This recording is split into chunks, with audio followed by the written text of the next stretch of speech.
Robert nursing home में कन्हैया लाल मिश्र प्रभाकर द्वारा रचित रिपोर्टाज। यह पाठ मानव सेवा और करुणा की भावनाओं को दर्शाने वाला एक रिपोर्टाज है, जिसमें लेखक ने नर्सिंग होम में अपनी बीमार अतिथ्या की देखभाल के दौरान मिले सेवा भाव को प्रत्यक्ष रूप से अनुभव किया है। मदर टेरेसा की ममता, जर्मन नर्स क्रिस्टहेल्ड की करुणा और बुजुर्ग मदर मार्गरेट की हंसमुख सेवा, ये सब मिलकर मानवता का सजीव चित्र प्रस्तुत करते हैं।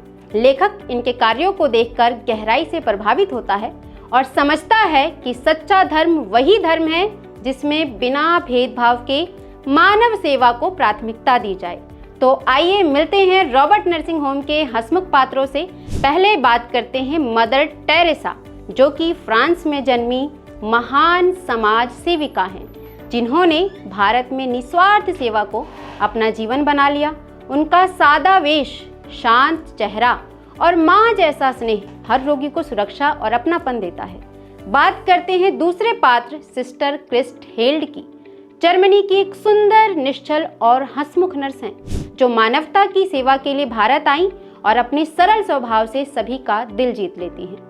तीसरा और मुख्य पात्र कहानी के कथाकार कन्हैया लाल मिश्र प्रभाकर एक रोगिणी की देखभाल के लिए नर्सिंग होम पहुंचते हैं और इन मातृ स्वरूप नर्सों की करुणा व समर्पण को देखकर अत्यंत प्रभावित होते हैं। अब आती हैं चौथी और आखिरी पात्र मदर मार्गरेट, जो एक बुजुर्ग नर्स अपने नटखट और हंसमुख व्यवहार से कठिन हालात में भी मरीजों को मुस्कुराने की ताकत देती है। तो कहानी की शुरुआत तब होती है जब लेखक नर्सिंग होम में बैठा है और अचानक कमरे में मदर टेरेसा प्रवेश करती हैं। उनका चेहरा शांत, आवाज दृढ़ और स्पर्श में माँ जैसा दुलार होता है। ये कहती हैं कि बीमार के पास उदास चेहरा नहीं होना चाहिए और बस उनके कोमल स्पर्श से ही वातावरण हल्का हो जाता है। कुछ देर बाद कमरे में एक सुंदर, दुग्ध सी, गोरी, चांदनी सी शीतल युवती आती है, सिस्टर क्रिस्टहेल्ड। वह भाषाएं मिलाकर बोलती है, हिंदी, इंग्लिश, जर्मन, सबको हंसा देती है। लेखक के मन में आश्चर्य उठता है कि फ्रांस और जर्मनी, दो देश जिनके बीच कभी युद्ध हुआ, उनकी दो स्त्रियां आज इतने प्रेम के साथ काम कर रही हैं। जब लेखक यह बात पूछता है तो मदर टेरेसा मुस्कुराती हैं, कहती हैं कि हम दोनों ईश्वर के लिए काम करते हैं। फिर देश का अंतर कैसा? हिटलर ने उसका भी घर तोड़ा, मेरा भी घर तोड़ा, हम दोनों एक हैं। यह सुनकर लेखक समझ जाता है कि मानवता की दुनिया में देश की सीमाएं कितनी छोटी हैं। नर्सिंग होम की एक और अनोखी नर्स हैं मदर मार्गरेट, छोटी कद की पर ऊर्जा और हंसी से भरी। जब कोई मरीज डरकर कहता है, मदर मैं मर जाऊंगा, तो वह खिलखिलाकर हंस पड़ती हैं और कहती हैं, आज सब कुछ लगेगा, कल थोड़ा, परसों कुछ नहीं। यानी कि जो है वो आज है, कल थोड़ा सा होगा, परसों कुछ नहीं होगा। उनकी हंसी डर को पल भर में गायब कर देती है।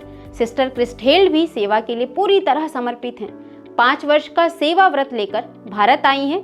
अपने देश से दूर रहना उसे दुख नहीं देता, पर अपने देश से विदाई के समय वह कहती है, मैं नहीं रोई थी, माँ बहुत रोई थी।